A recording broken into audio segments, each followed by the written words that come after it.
Is Labour trying to lose in 2029? I think it is. I think it's obvious. There is no way in which it's pursuing a winning strategy. What Rachel Reeves has done so far is making everything very much harder for everyone. Nothing has been solved by Labour with regard to the economy. But in many ways, things are worse than that. The promise that things will get better is not in any area being fulfilled.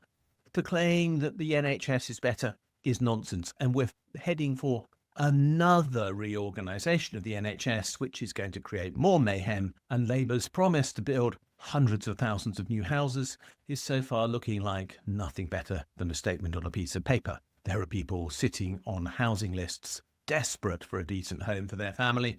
Labour isn't putting the money into housing that could transform people's lives.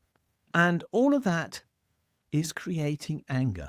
Anger that is being fueled by the right wing into anti-immigrant rhetoric. They are blaming the immigrants for the fact that there is a shortage of appointments in the NHS. They are blaming immigrants for taking up education resources. And most of all, they are blaming immigrants for taking up housing. The fact is that all of those things are largely untrue because, in fact, immigrants are staffing the NHS and staffing education and are not getting prior access to housing, but that does not change their perception.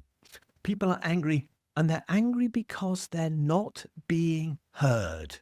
And that is the biggest reason why Labour is failing. It's just doing what it wants to suit its donors, and they are frankly on the right wing and are neoliberal and want to crush the size of government, and that appears to be its sole agenda.